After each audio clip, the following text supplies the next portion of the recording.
Hello, folks. Charlie Gipple here, the CEO of CG Financial Group. This right here is a microcosm, not a microcosm, but putting a spotlight on things bigger than the great toilet paper shortage of 2020. What am I referring to? I'm talking about something bigger than the coronavirus itself. I'm talking about human behavior here. I'm talking about that self-fulfilling prophecy. There are many self-fulfilling prophecies in our life, right? Or the impact of panic. So last week, I was reading an article, and this article was about Costco. These reporters were going to Costco and they were asking people, why are you buying toilet paper? Folks, do you really believe that you're going to be holed up in your house for a couple week period of time without the ability, without the ability to, let's just say, maintain your personal hygiene? What do you think, Mrs. Consumer?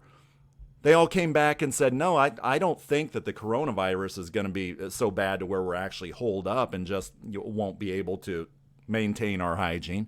Then they asked this question. Okay, so if you don't believe that that's the issue, then why the heck are you buying all of this toilet paper? Why are you hoarding the toilet paper? Now you can surmise what the answer to that question was. The answer to that question was this, is because everybody else is doing it. Not because there's a real problem there, but because of all this peripheral stuff, all this noise around them. They are observing that noise. They're paying attention to that noise, and they are doing what they do many times. They herd and they go and buy toilet paper. Well, I guess that's not what people do a lot of times, buy toilet paper, but people herd, right? A lot like the stock market. You have this negative herd thing. Everybody sell, right? That is the negative feedback loop. That is the self-fulfilling prophecy of panic. Lack of confidence is also a self-fulfilling prophecy, right? I remember, 20 years ago or so when I'd first start doing presentations, I would be not confident when I got in front of an audience. And when they felt my lack of confidence, they reflected that lack of confidence back to me. You got this huge negative feedback loop, this death spiral. And as a result, I sucked at the time until I started to gain confidence. This is why I tell people all the time, and I know I'm taking a bit of a dirt road here, but this is why I tell people all the time. If you're not confident in front of an audience, fake it until you make it. And what I mean by that is within a couple minutes, if you come across as confident, within a couple minutes, what'll happen is you will feel that confidence back from the audience, and boom, you're off to the races. Yeah, Charlie, you were right. That first couple of minutes was kind of rough, but once I got beyond that, it was off to the races. Exactly. Now, back to panic. So about 12 years ago, I was on a flight from Omaha, Nebraska to Phoenix, Arizona. I lived in Phoenix at the time, and it was a Friday morning, and this was an early flight. Now, I woke up at like 4 a.m. Why? Because it was a 6 a.m. flight. Why my assistant booked that at the time, I have no clue, but it was a 6 a.m. flight. I had a late dinner the night before with a broker-dealer firm that was my customer at the time. So, we that travel have all been there. Those Friday morning flights, you don't have any meetings throughout the day, so you wake up, it's casual dress, you just want to get to the plane and maybe catch up on an hour or two of sleep. So, 4:30 in the morning, I'm meandering through the airport there, go through the security line in my casual clothes, go out to where the gate is, and they do the cattle call. It's the Southwest Airlines cattle call. So me and about 30 other people get on the plane. It's a very lightly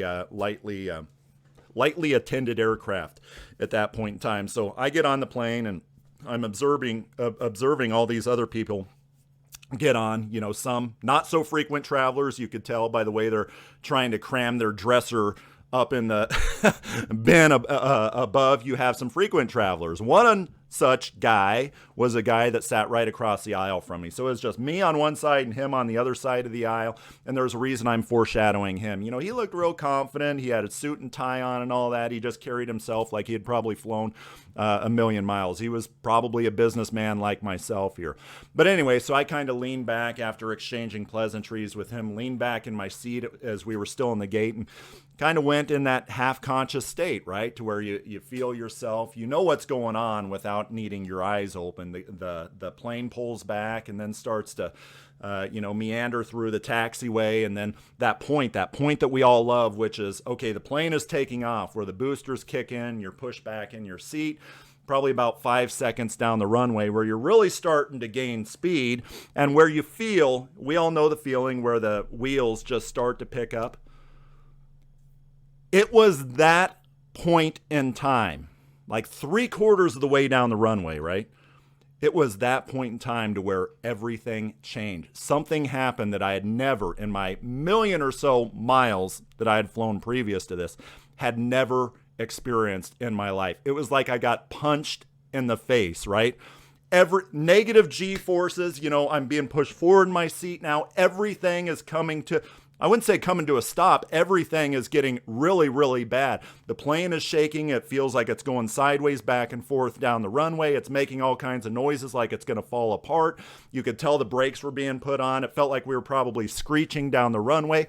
I'm looking out the window there thinking that my biggest concern was running out of runway, right? Because I knew how far down the runway we were. The wheels were starting to come up. It's like, how long is this runway? Heck, we're in Omaha, Nebraska. It's not like it's a really, really, really big runway, right? I'm looking out the window and everything is just blurry, right? And I'm still, I'm no longer sleepy, but I'm certainly disoriented.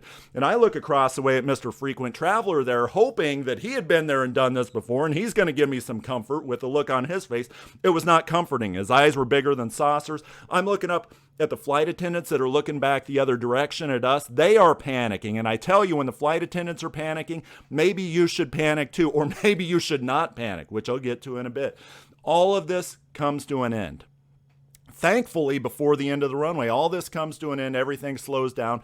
Women and children in the back whimpering and crying. The flight attendants look like they're about ready to cry.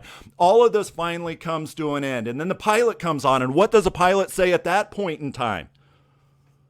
Here's what the pilot says.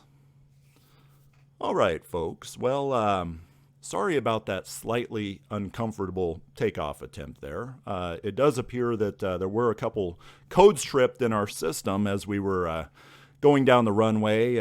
One of the engines had failed, and it looked as if the other engine was going to fail. So we made the decision to abort the takeoff attempt. So here's what we're going to do. We're going to go back to the gate, and just know that it is our mission to get you home safe and sound, and that's exactly what we're going to do. We're going to get you home safe and sound, but just be patient as we get back to the gate here. Thank you for traveling Southwest Airlines, and more news to come.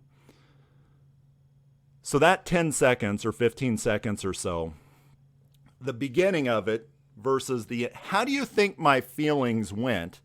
Even though I know it is that pilot's job to act infallible, even if he thought he was going to die, even if I knew his job was heck to fake being stable, being calm, right? Even if he knew he was going to die, did that matter to me? In other words, how do you think I felt from before him making those comments to after him making those comments? He was that steady hand, right? And that is the self-fulfilling prophecy. My mentality completely changed. It only took 15 seconds, right? The point is if he had come on and said, oh my God, folks, that was really bad. I thought we were all going to die. Heck, I would never fly again if that pilot came on and said that. Well, we got back to the gate, and I called my friend down in Phoenix, Arizona, who flew for Alaskan Airlines.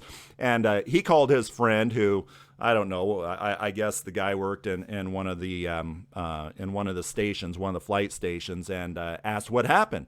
Because I said, hey, I'll call him Mike. I won't use his real name. Hey, Mike, I think that this was something not real common. I'd never experienced this. He said, oh, yeah, sounds like it probably was. And I wonder if it was an aborted takeoff beyond whatever he said. Beyond V1, I think he said. Basically like the point of no return, right? Well, he called his friend, called me back, and said, yeah, that was really, really bad. It was beyond kind of that point of no return. And for the pilot to make a decision to abort that takeoff was like making a decision of we either crash up there or we crash down there, right? He said, yeah, you're pretty lucky. That wasn't common. He says, and by the way, that plane is not going to fly today. The brake lines are fried and all that other stuff. It's not going to fly. He was right. I spent the night in Omaha, but you know what? I slept pretty well that night. Why? Because of what that pilot said. That pilot was a steady hand, even when I knew that maybe he was faking it.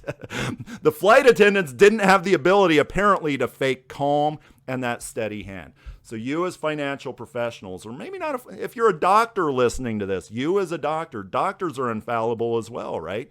Always calm in times of turmoil, and that is a self-fulfilling prophecy. So this was not a video on, hey, we at CG Financial Group, our mission here through this crisis is to stay in business. We're hearing a lot of that.